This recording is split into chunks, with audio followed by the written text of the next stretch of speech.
Look at the ring on your finger, or look at the jewelry store window you pass every day.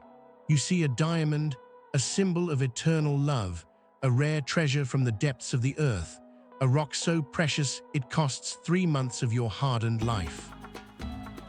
Tell you a secret that the jewelry industry has spent billions of dollars to keep hidden. You are being robbed in broad daylight. People believe diamonds are rare gemstones found in tiny quantities like gold or emeralds.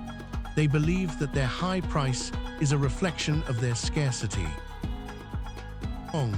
In reality, a diamond is nothing more than a highly organized lump of carbon, one of the most abundant elements on our planet. Global diamond stockpiles were released today. The price of that $10,000 ring would drop to the price of a common souvenir. Buying a gemstone, you are buying the most successful psychological trick in human history. The story of how one company, De Beers, took a common piece of pressurized carbon and through a masterclass in corporate greed, convinced the entire human race that they couldn't get married without it. Today, we go beyond the glitter and into the dark heart of the world's biggest scam. To understand how this lie was built, we have to travel back to 1867. Before this date, diamonds actually were rare. They found in small quantities in the riverbeds of India and the jungles of Brazil. For centuries, they were the exclusive property of kings and emperors. The butterfly effect took hold in the dry, dusty plains of South Africa. A 9-year-old boy named Erasmus Jacobs found a shiny pebble on his father's farm. He had no idea he was holding a 21-carat diamond. Shortly after, an 83-carat stone was found by a local shepherd. It spread like wildfire. Thousands of British and Dutch prospectors rushed to a farm owned by 2 brothers named De Beers. To find a few stones, they found a volcanic pipe, a vertical straw of diamonds stretching deep into the earth.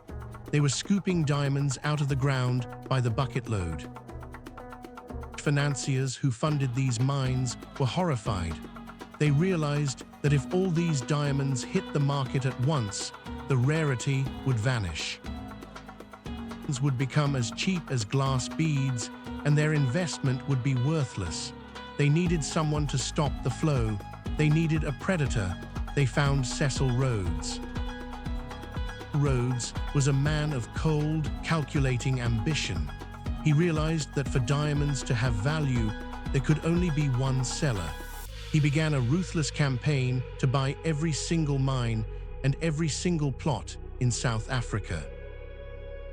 In 1888, he formed De Beers Consolidated Mines. Within a few years, one man controlled 90% of the world's diamond production. The mines wasn't enough. Rhodes understood the fundamental rule of this scam. Value is not determined by what something is, but by how hard it is to get. Something genius and terrifying. He stopped the flow. He built massive, high-security vaults in London and filled them to the ceiling with raw diamonds. His miners to keep digging, but he told his salesmen to stop selling. This was the birth of artificial scarcity.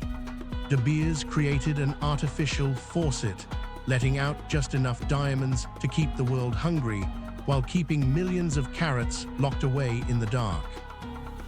It was a problem. The 20th century was coming, and a global depression was about to hit.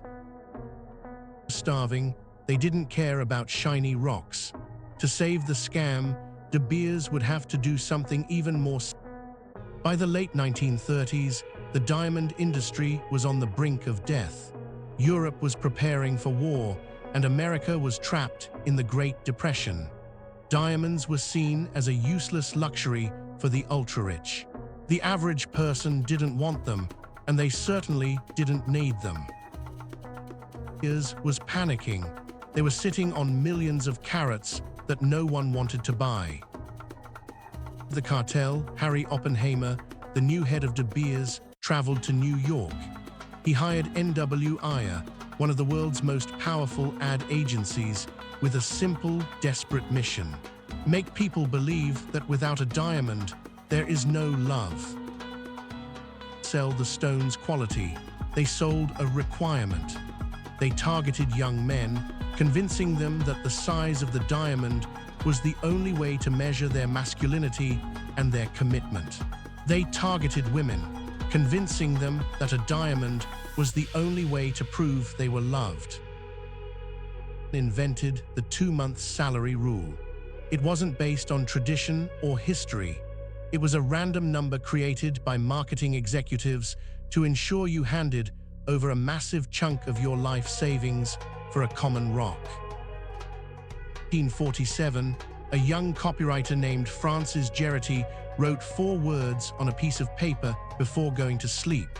Those words were, "A diamond is forever." At glance, it sounds romantic, but look closer. This wasn't a slogan about love, it was a strategic strike against the second-hand market.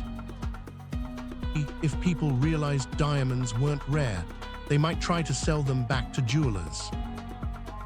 Millions of people started selling their old diamonds. The price would collapse because the market would be flooded. Convincing the world that a diamond is forever, De Beers ensured that your diamond stays in your drawer or on your finger for life. It never goes back on the market. And a liquid asset into a sentimental anchor. Socially shameful to sell your engagement ring. This allowed De Beers to keep selling new diamonds from the mines without ever having to compete with the ones they sold 50 years ago. They created a one-way street for your money. The cartel faces its biggest threat yet, the lab-grown diamond. Fakes, they aren't cubic zirconia. They are physically, chemically, and optically identical to mined diamonds. Even professional jewelers can't tell the difference without a multi-thousand-dollar machine. Beers' machine is working overtime again. They are spending millions on ads to tell you that lab-grown diamonds are soulless or not real. Why? Can't control the lab. They can't create artificial scarcity in a factory. They can only maintain their power as long as you believe that real diamonds must come from the dirt. When you buy a diamond today, you are paying for a 100-year-old marketing lie. You are paying for a monopoly that has manipulated history, labor, and your own heart just to keep a rock relevant. Try to sell that diamond tomorrow, you'll realize the value was never in the stone. It was only in the story they told you. Diamond isn't the miracle. The fact that we still believe the lie, that is the miracle. We have been conditioned to see a status symbol where there is only carbon. Taught to value a stone more than the hard-earned money it takes to buy it. Time you stand in front of that glittering display case, remember Cecil Rhodes, remember the vaults in London, and remember that the only thing making that stone precious is your willingness to believe it is. George, and this was the secret history of the world's most successful scam. If you're ready to see the world